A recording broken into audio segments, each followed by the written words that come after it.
Hello and welcome back to live coverage of the Apex Gaming $5,000 Team Trios Modern event here in sunny Caldwell, Ohio. I'm Todd Tandy Anderson, joined by Corey B. Say hi, Corey. Hey, what's up, y'all?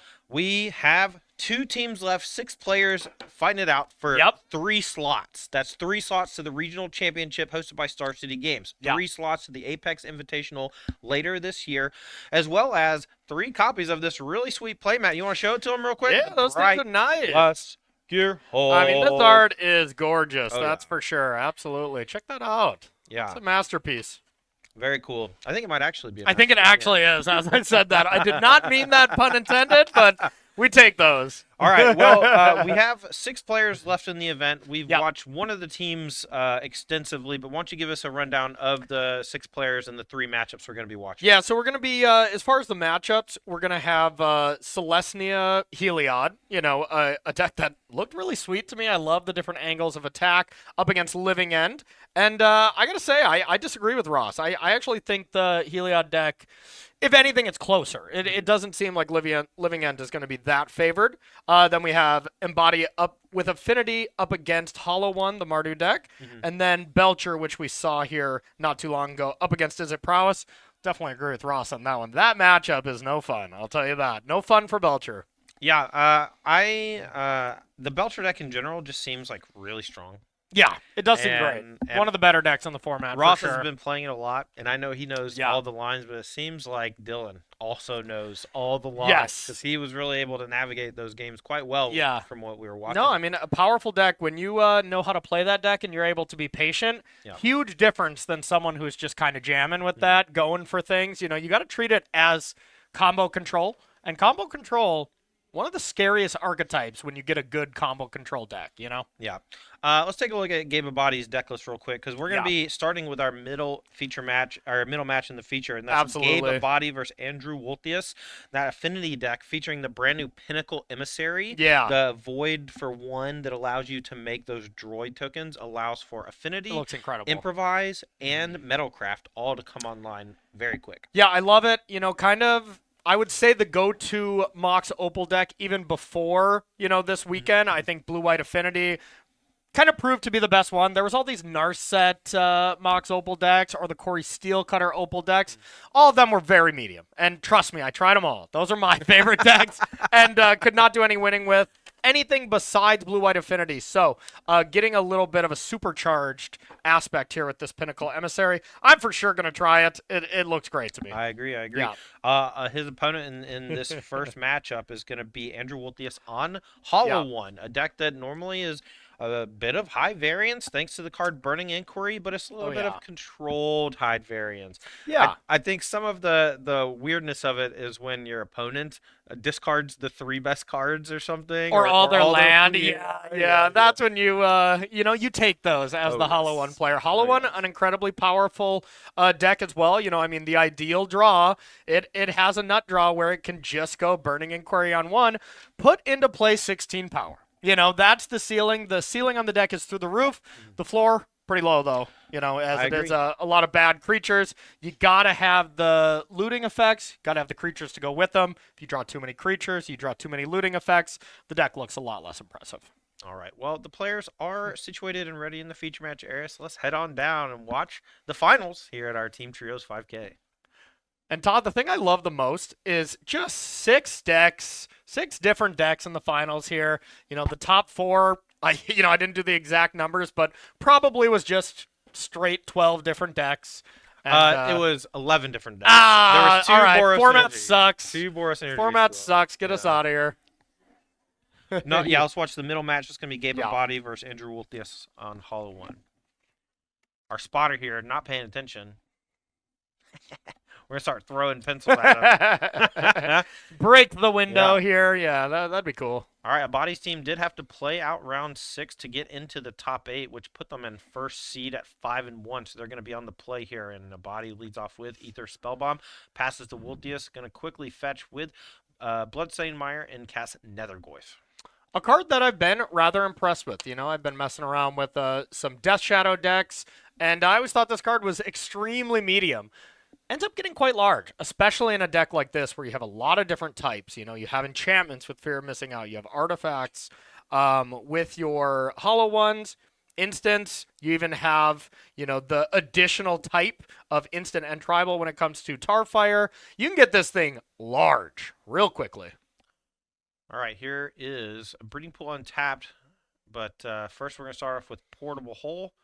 And then that's 2 artifacts. And now here's Emery, Lurker of the Lock. Top 4 cards coming off. Let's get Emery on the screen. This one has been a mainstay in Modern for quite some time. And here it's going to dominate this game if Wolthius doesn't have an answer for it. Not only with Mishra's Bauble, but potentially casting those Kappa Cannoneers from the graveyard. Yeah, absolutely. And Gabe had the option to bobble here before Orcish Bowmaster's available to, deal with Emery if you go to draw a card.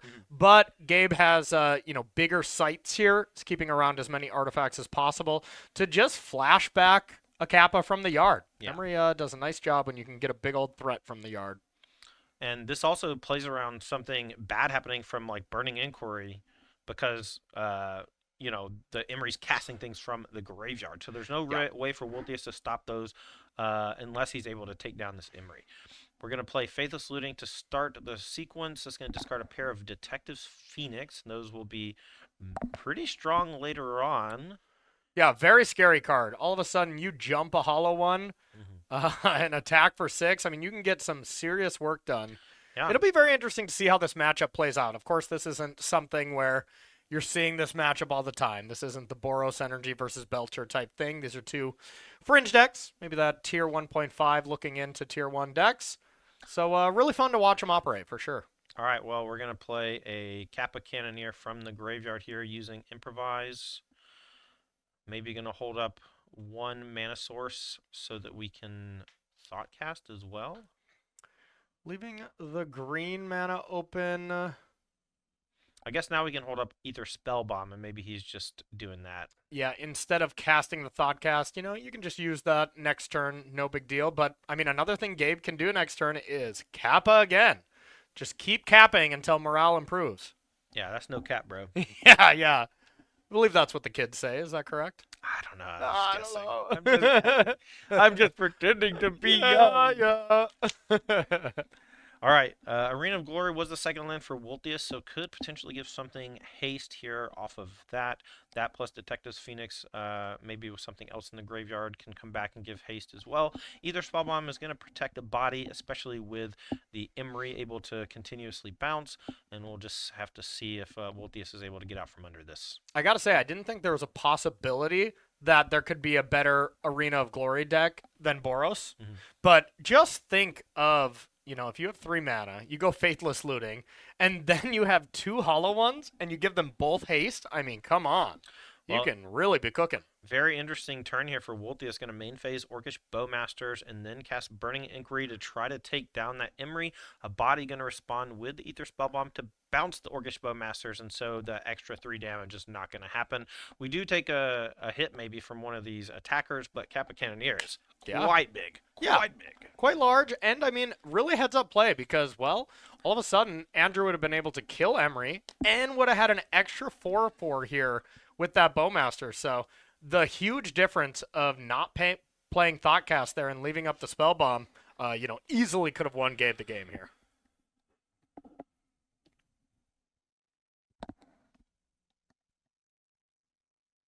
All right, we're going to keep 1 card on a body side, discard 3 at random from both players. Emery still alive, has 1 damage on it. Does Wolthius have free spells in his deck? He does have another hollow one, it looks like, so we're going to go ahead and deploy that. He did pick up a Lightning Bolt, but that's not going to stop the second Kappa Cannoneer from coming down because we are tapped out. Yeah, and now with a Portable Hole that was drawn and discarded, you have the ability to play that. Only can deal with the Orc army, so nothing special, but just getting another King back into play, the King Kappa. Yeah, I like just jamming these big monsters and attacking with unblockables. Yeah, I mean, easy turn 2 play if you just go for that. And you got to think, of course, Hollow One can, come out of nowhere and deal a ton of damage, but hard to imagine 18 damage, Todd? I agree. And this is a lot of sacking of baubles where we know there's an Orcish Bowmaster unless it got discarded, which it did, but there could be 3 more. There is 3 more. There could be Still the ability to play that, but I suppose the spell bomb insulates you from that. And we are going to play the spell bomb from the graveyard, put a counter on the Kappa Cannoneer. We have 2 bauble draws coming. We get to attack here for 6, put Wolthius down to 8, and if a body can find 2 artifacts to play next turn, really 1 more if he has Emery survive, then that will be threatening lethal.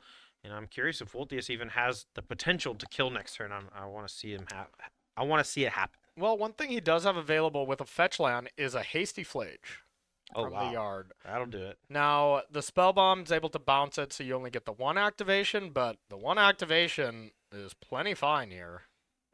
Or double flying hollow ones, you know, to attack for 12 damage. Like, this hollow one deck, like, just looking at the lines that are face up right now, Andrew has a ton of options already. This deck looks sweet. And with a bolt, I mean, if there's a land, you know, you can double Pikachu on the hollow ones with a bolt. Now, of course, that is assuming we can collect evidence twice. That, you know. Call him Pikachu because he's a detective. Yeah. I can't get it out of my head. I have called it Detective Pikachu on accident every single time. Attack for 9 coming from Wolthius. Seems like it's just gonna be fine. If I'm a body, I'm just soaking it. But maybe he wants to bounce a hollow one just to prevent some damage. You know, the Flage did not come back with haste this turn, so he's safe from that for at least 1 more round.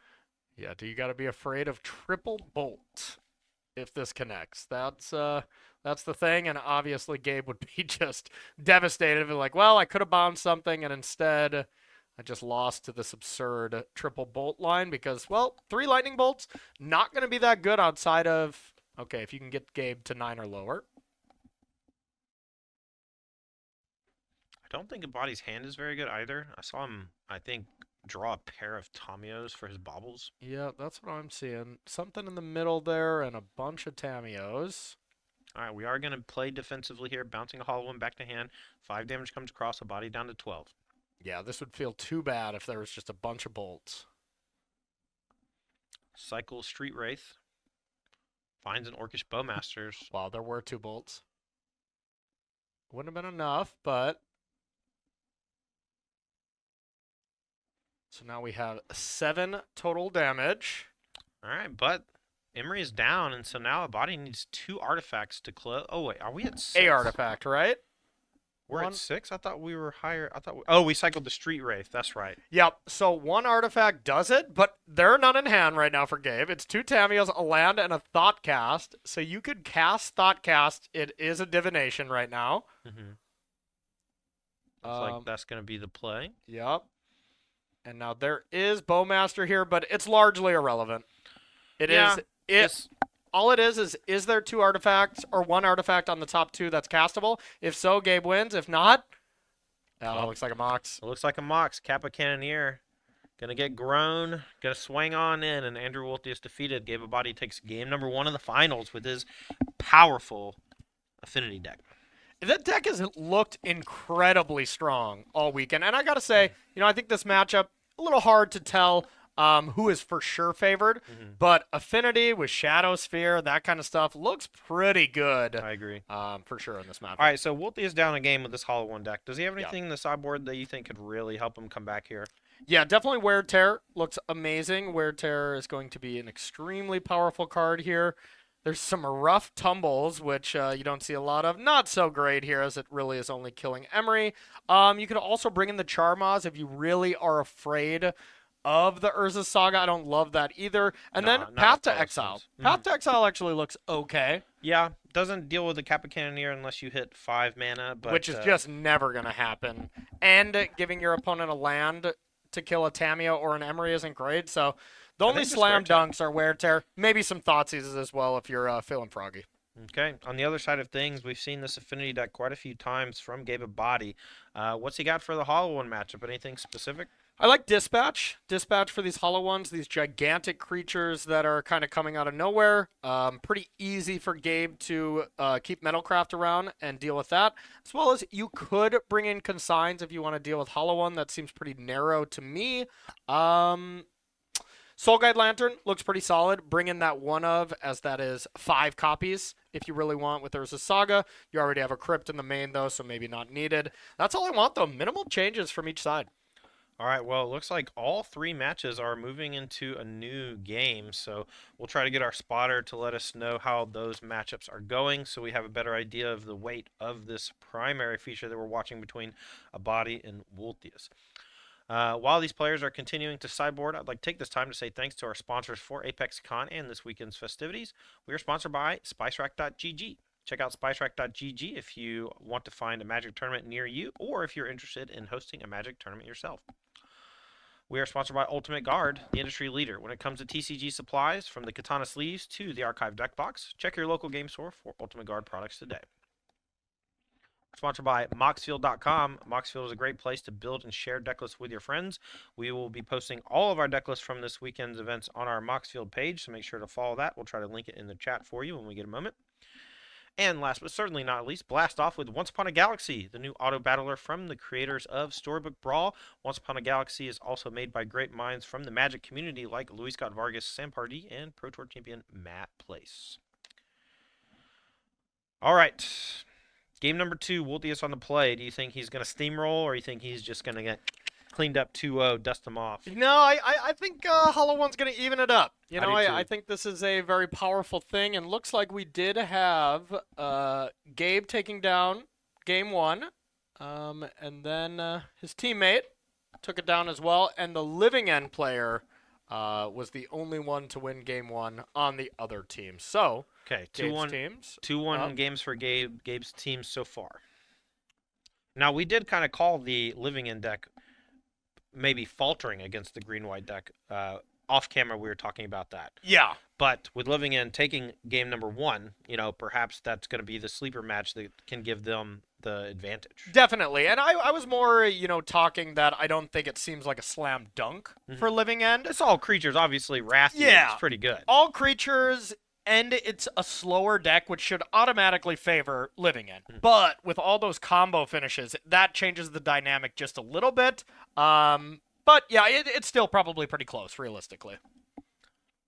All right, players are drawing openers here. I'm not sure if either player has taken a mulligan. With these team events, you are allowed to discuss plays, mulligan decisions, and things of that nature with your teammates. Yeah. And so, you know, we often see players looking off camera, and they're just usually discussing something that's happening that we can't see. Yeah. That is very true. My go-to when it comes to team events, well, first, ideally team with someone that I don't have to give direction to. Or, you know, like, AK, team with some good players. I mean, I think that's always a good place to start. But, you know, my general philosophy is kind of stay out of each other's way. Most of the time we end up testing our specific things. So, you know, each player ideally knows their deck better than the teammates. Most of the time I'm looking over to talk to my teammates to make a joke or, you know. Yeah. I think the only time where that's not really the most advantageous is maybe team limited, where you're discussing like 14 different potential combat tricks, and maybe you forget about one thing and you just like want to ask, you know, your Pro Tour champion or, you know, or Pro Tour top finals competitor brother, like, hey, what can be in here? I mean, honestly, though, that is very different because you're all testing the same format, you know, so you're all kind of good to go. But when it's a team trios event where you're playing like 3 different formats, most of the time, like, do your thing. Yeah, no kidding. Yeah. All right, well, it looks like we're about ready to go here for our main feature. A body going to take at least 1 mulligan. I think that's a second one would be my guess. Okay, Thanks, Gabe. Appreciate you. Yep, so going down to 5 cards, but we know a turn 1 Emery can undo a lot of that. Yeah, absolutely. It'll take your entire hand, but of course that can get it going. Or, you know, your entire hand can be ripped to shreds with a Burning Inquiry on turn 1 that you have nothing to do with. Yes. That's the fun games, that's for sure. When you lose those games, though, you can't get mad. You just have to smile. You get even. Yes. No. What is this, 1992? Yeah. Don't get mad. Get even. Insert Rocky montage, you Yeah. know? Yeah. All right, hopefully a better 5 here from Gabe. Have a solid game here.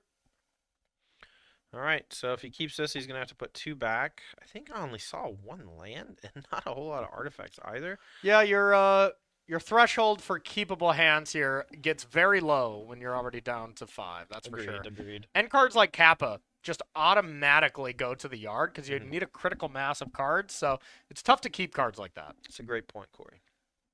Thank you, Chad. All right. Underway, game number 2. Woltius going to be on the play. Let's see what turn 1 brings. Fetching with Bloodstained Mire quickly, and here is a Marauding Mako. Let's get Marauding Mako on screen because this one's actually showing up a lot in Standard at the moment, thanks to Agatha Soul Cauldron and a bunch of these 3-drop creatures that discard cards to draw cards.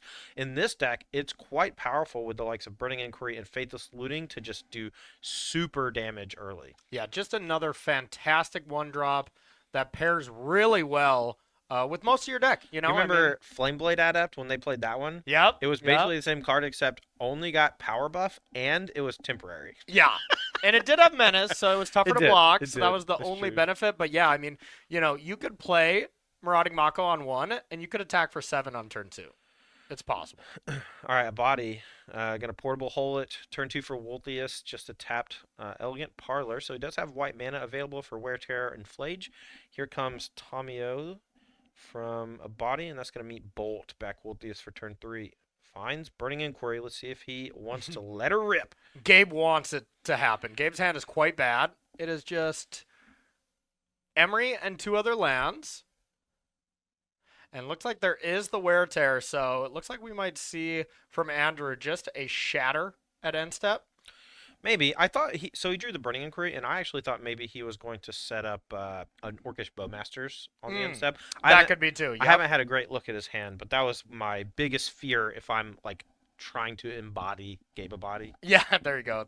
Yeah, I mean, if we have Bowmaster and Inquiry, that seems a lot better than just Shatter on the old portable hole. All right, top 4 cards going to get milled over for the Emery. Looks like we found Lava Spur Boots, Mox Opal, so we do have some stuff. And a Breeding Pool tapped, and we're going to pass it back to Woltius. Now Bowmaster will get to kill Emery with that Burning Inquiry, so that's already amazing. Yeah. And, I mean, the even better part is that power you gain will have haste because you got to bring it in on end steps. So this is going to be pretty brutal here for any Gabe fans, that's for sure. Yeah, and on the mulligan to 5, he's already sweating bullets, so Yeah. I think that this is just going to knock him out of the park. But Woltius here, we'll start off with this Burning Inquiry probably so that we can make sure that the Bowmasters gets to work. All right, so we draw 3, discard 3. Bowmaster 3 triggers coming. 2 of those are going to go at the Emery more than likely, and then the last one's going to go face. 3 counters going to be put on the Orc army, and we're going to be attacking for at least 5. No big deal. Oh, also, Gabe good hand might card. be 2 lands after this. True. Well, it was 2 lands before this, so it can only go up from there. There was one of the hollow ones. It's always a sad time to have your hollow one discarded to the Burning Inquiry because they work so well together, but I don't think that Woltius is complaining too much right now. The 2 cards that Gabe was left with is 2 Emerys. Okay. Not great. All right. Found a 3rd land finally, did Woltius off the Burning Inquiry, so now we have the ability to play a 2-mana spell here after. We're going to cycle Street Wraith first. Looks like we have a free 4/4 that is available as well, and a FOMO. So, I mean, just think I a was phenomenal turn. I was wrong about the land, I think. Yeah, I think you were, but hey, Faithless Looting here. Try to find more hollow ones. Still looking amazing. Mm-hmm. Oh, Oh, he there's did. another one. Oh, wow. There's another one. Also, what kind of art is this hollow one? I don't know. Who knows? 5 damage coming across. 8 more power enters the fray. A body on the back foot. I don't think his deck is really capable of coming back from this position, but we'll see. He's got a turn left. That is not what I pictured that card looking at from a distance. Looks like an elk. Yeah, it looked like Goku, summoning a spirit bomb. Yeah. Yeah. Much different Looks like when a you look close. great sable stag to me. Yeah, an elk with its antlers on fire. A body going to check the graveyard. Plays this Emery Mills 4. I mean, we have Emery's just jump blocking, so we're not gaining any traction here as Gabe a body. Yeah, there's some games when Affinity looks great, and then there's some games when you don't have a lot of resources, and all of a sudden you draw the wrong half the Emrys, the Kappas, and you don't have the artifacts to make it worse. Now, of course, all these mulligans amplify it. Yeah, and we we're did all done see here. that Path to Exile did come in from Wolthius, so does value the Yeah. ability to remove those Emeries and removes the blocker, has 13 power, and coming across for lethal. Yeah, not that it would change a lot, but maybe you don't want to give that information that you brought it in. And Andrew could probably win without it, but whatever. Yeah, I think it was just the only way for him to finish the game in that moment. Yeah. And you never want your opponent to have an extra turn, even if it means giving away a little bit of And they want to go to eat. information. Let's get real. That's true. True. All right, so Gabe a Body with that Affinity deck will be on the play here for game number 3 as Andrew Wolthius evens it up. We'll make sure our spotter gets that clicked so that we have 1-1 even on games when we get a moment. And one of the matches is already done. Belcher did its part. All right, Big Belch. Man, that's not Dylan Pettit, but the other Dylan. Dylan da-da-da. Dang Yeah. it. Sorry. Yeah, no problem. Dylan Glendening There we with go. Mono Blue Belcher does defeat Kyle Montgomery's Is It Prowess deck. And we thought Prowess was going to steamroll. We really did, and that was an easy 2-0. Yeah. That's the classic thing was we can predict whatever we want. You got to play the games. You got to That's figure true. it out. You know, something like Disrupting Shoal on your 1-drop Prowess creature might Yeah. just be enough to take the wind out of the sails and give you some extra time. And that's the thing, when Lodgies. yeah, when you have a good deck, you're playing your deck well. You have Creed on your side. There's really a lot you can do. That's you the know? callback. That's the callback right there. All right, a body here shuffling up, maybe on a mulligan.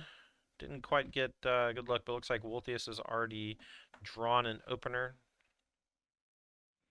Yeah, looks to be happy with it as well.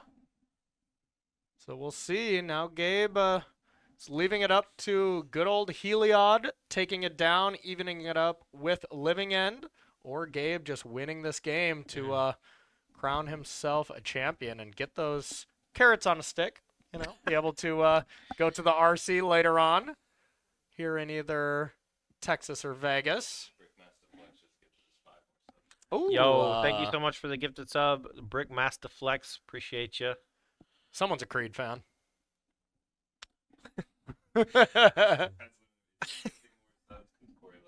yes.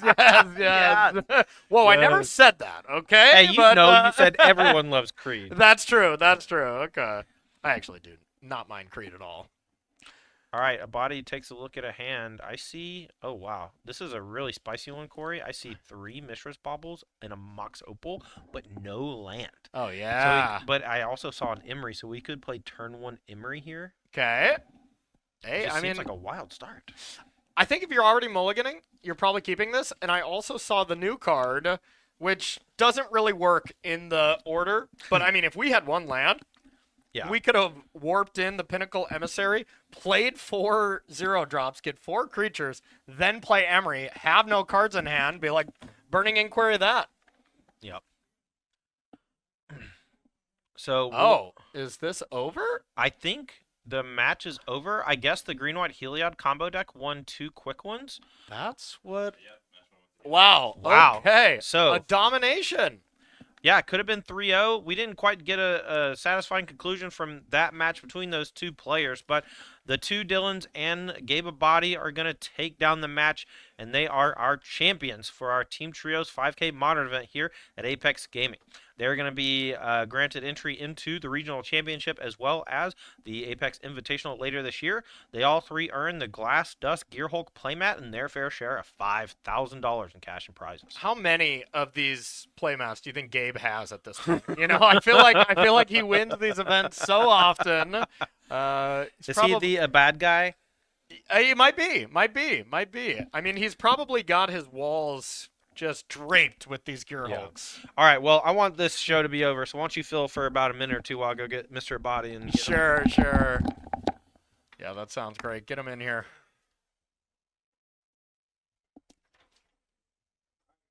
All right, we're going to get Gabe in here, do a little chat. I'm sure this will always be entertaining. Gabe on the mic, always fun. Get him in here, do a little chatting. Say what's up. Look at this guy. Here he comes. Man, he is just ready to go. Come on in here, buddy. You guys need another chair. Oh, you do? Yeah, no, it's all for you, buddy. It's all for you. Pop on that mic so we can hear you. I also like your blanket here. Are you a little Thank you. chilly, or are you, Yeah. is it part of your aesthetic? It's kind of funny. I mean, we were talking about Yeah. how hot it is, but this place is Yeah. always ice cold. So Yeah. another benefit towards Apex. That's for That's, sure. I mean, all this hot plays here really heats Yeah, up the room. So yeah, you saw me get annihilated by the burning inquiry heating up the room there. But the game one there is pretty demonstrative of what this deck can do. It's pretty scary. Not a lot of close games there in the finals. You guys kind of each dominated each other there. So we'll talk about a couple things. First and foremost, I am a huge Mox Opal enjoyer, Yes. so I feel like we have that in common. Walk us through the deck in general, because I have played this deck before, and it always felt really close, like it's really close to being awesome. You have some incredible draws, but new card, Pinnacle Emissary, walk us through that and how it looks in the metagame now. So, when you think about cards that can help break a deck, a really good litmus test is how good are they in multiples? Yeah. Because Mox Opal, obviously, can still be incredible multiples. Not the best, but still great. Yeah. Like, you can really abuse it. So, when you look at Pinnacle Emissary, there are a lot of times where I'm playing Pinnacle Emissary, and I'm like, if I ever draw a second one, if I'm on the draw, or I just have one or two, I'm like, I should hold on to this because it's so explosive in multiples. So that's a good litmus test of like, oh, how good is this card? Yep. The second thing that really showed, like, wow, the fact you can still cast it really makes the card, there is almost no downside to it now. Yeah. It's not like you're giving up anything by playing the warp. It's really, really worth it. Yeah, and right away, I think the first time you warped it, I'm like, all right, whatever, new card, people trying stuff out. But then you just played one Mox Opal and it's on, you know, and I'm like, okay, I can see the power there. So, Mox Opal deck back on the menu then? I think this deck is pretty incredible. There's a lot of different things you're scared of. I think obviously being able to turn 1 or turn 2 a Kappa Cannoneer is simply, I mean, that alone will win you many, many matches. Yeah. And if you think about in Modern, the only thing that matters is how good you are at cheating, mana cheating, abilities cheating, power. You need to be abusive. And if you want to be abusive, this is not a bad place to start. There are a couple cards in there that you really think about. You're like, wow, I don't need much to make Mox Opal turn on now. That Pinnacle Emissary really does all the work you need sometimes. And obviously sometimes you're stuck on 3 mana, but I was playing a quarterfinals match and my opponent was on pretty much a very similar 75, and he didn't have a payoff. He just went Pinnacle Emissary, 0/0, and then a 1 mana artifact. So he made 7 power and then passed. Oh, had it as well? Yeah, Was also playing Pinnacle? Yeah, he played Pinnacle, but he wasn't, and it's like, okay, you don't actually need the Kappa. Yeah. He just went 7, play my Pinnacle.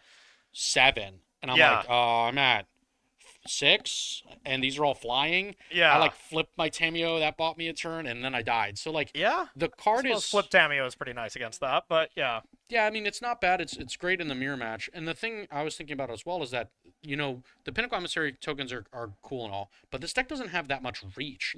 You can chip in as much as you want, but usually if you're ending the game with a construct or a Kappa Cannoneer, you're overkilling. It's pretty fair that that's true. It's not like you've got Galvanic Blasts or Shrapnel Blasts. Yeah. To just be like, oh, finally, I've chipped in and now I've ended It's your boots, right? The Lava Spur boots really is the card that kind of closes the game out. Yeah, I mean, it just says double damage on it. Yeah. If you really think about it. Yeah. It's just an incredible card. So, one other matchup I want to talk about, maybe your good and bad matchups with this deck.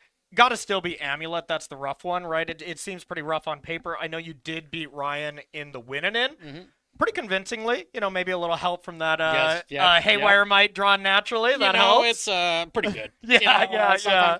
I mean, even I was thinking a lot about the Amulet Titan matchup, and this is actually a position where Pinnacle Emissary helps drastically. Because you think about this deck before, imagine it for a moment. How good your hands must have been in order to play a quick Kappa Cannoneer. I mean, it needed to be 6 out of the 7 cards for you to really be able to do it. And now, if you mulligan, you're in a rough spot. That card gets so much worse. And not only that, but you also think about the cards you're keeping are not incredible. They don't put pressure. They don't do anything. Tormod's Crypt. Yeah, you're stuff like that. Yeah, you're like, I'll play Springleaf Draw. This is pretty bad. Some of the older Affinity builds. So this being able to be like, hey, not only is this I mean, think about it just like the previous play. 7 power, and I'm holding up a counterspell. Yeah. That is good against Titan. When the old iterations of this deck where you're like, the best thing I can do is turn one Emery, and then I don't mill over a Haywire Might or a way to deal with Amulet. Yeah. You will just lose. For sure, Dad. You're not putting pressure on them. You can draw a card with clues. Not going to do anything. So, as far as the teammates, how did everybody do on the team? How was your guys' record? Anything that stand out, or you all did pretty well? I mean, we had incredible Belcher player. We've had two Dylans, Dylan Glendening and Pettit. Both guys are great. I mean, Pettit's a creature specialist. We've been working on this deck for a little bit, and then we went back to the old faithful of like, this Basking Brood skill's incredible. I mean, that deck looks sweet too. It's really that looked sick. really sweet. The thing is just you think about it, the thing that puts that deck on the map or not map is how many decks can beat Infinite Life, and there's currently really two. One, you see less Basking Brood scale, and you see some amount of Titan. Now, yeah, because Titan can still just deal infinite damage back, right? they can, but but in the end, I mean, that still leaves a lot of the metagame for you to just, hey, look, collected company, you're dead. Yeah. Yep, you figure out a way to kill me through this. Yeah, saw him lose to the Omnath deck, but that one seemed rough. No, you know, I mean, just thinking about it, like, no, that deck's got too many points of interaction. Yeah, it's all interaction. I'm good. So, I would hate to face that deck as well. Oh yeah, I would absolutely. get that thing away from me. Absolutely. Well, anyone you want to thank here? No, just thanks to my two teammates. These guys are awesome. I love those guys, and thank Apex so much. I mean, you guys put on such a show. We had 150 players today. Yeah, that's incredible. That's this place awesome. was packed. Fantastic event if you want to make an appearance. And I got one more question for you as we go. What's your favorite Creed song? With your teammate wearing the shirt, I'm actually gonna defer to him. Okay. We can call him in here. I'll ask him. He'll DM us in the chat because whatever his is mine. Okay. So wow. I'll go with him. Horrific cop out answer. Yeah, but you no, know it's what? terrible. And We'll the thing we'll is, give it to you, Gabe. But the thing is, I mean, if I said something wrong, he would kill me. Yeah. He would just. Like it's over. So yeah, his arms would no longer be wide open for you. I would like to leave the All right, Gabe. Well, congratulations, man. Always great to see you take down these events. You're always a blast to play against. Some of my favorite moments is playing against you out there. That was a tight one. I won't even say the line. Let's hit this and send him out of here. That's what we're gonna. Let's hit this way to deal with this cauldron. Get him out of here. Yeah. So for a short of some colorful language on top of that. But congrats, man. Thank you. We're going to kick you out. Awesome. And of course, we'll be seeing you in this spot again, I imagine. So you Thanks take a lot, care, guys. man. See ya. Yep. Yeah, it is my comment. But you get to take more playmats with you. We figured you have 1 billion of these by now, so. Only three, okay. A mild flex. My flex is I used to have the very first Apex Invitational. Ooh. And you want to know who the first and second was between who it was? Me and my twin brother. There you go. Zach Clutch was the first place that had it, and then first it's me and my brother were like splitting, like we got a long drive home. Yeah. And then my brother's like, oh, I'll split if you give me the playmat. I go, sit down. Ooh. Yes. Ooh, Brotherly yeah. battles. Hey, Brotherly I know. battles. I know a brother battle. It's all about the pride. It doesn't matter about anything else. All right. So. He's been in the booth a lot. Yeah. Thank you, buddy. Congrats again. Gabe. Good job. All right, so our champions, the two Dylans and Gabe Abadi, and they were playing Green White Heliod, Jeskai Affinity, and Mono Blue Belcher. And they just crushed this whole tournament. They were first in Swiss at 5-1, and then undefeated in the top 8 because they were on the play and they played great and their decks were great. And I mean, honestly, they had bad breakers. That's why they had to play. So, assuming they lost round 1 and just ran it from here on out. So, great stuff here for sure. All right, let's do some thank yous. Thank you to our teammate in the booth, Ross Merriam. Thank you so much to the two co-owners of Apex Gaming. That's Kyle and Taryn Huck. Taryn, of course, always our man in the booth running the broadcast. Yeah. Corey, thank you so much for joining us here up in Caldwell. I'd like to thank the 150 players we had in the room today. For a store in the middle of nowhere in Ohio, 150 people showing up is like a huge deal. Yeah. A huge deal. And so I just want to say thank you to all those people. We had over 300 viewers most of the weekend. Thank you so much to those on Twitch, people who watch this on YouTube later. We really appreciate y'all as well. We want to thank Creed, of course. Yes, thank Creed. Yep. Their arms were wide open for us the whole weekend. Yeah. Last but not least, our sponsors, Spice Rack GG, Moxfield, One Spawn a Galaxy, and Ultimate Guard. Thank you so much. I'm sorry, I just took away the product. Now you forgot about it. There you go. Yeah, I had a piece of paper with all of them on it, so I wouldn't forget. But that's who fair. Knows? But chat, that's gonna do it for us here. We had two really cool team events. Trios are always a blast. You get to come play with your friends, and it was a great show. Yeah, looking forward to the next one. All right, well, for all of us here at Apex Gaming in Caldwell, Ohio, we'll see you on the next one. Have a good night.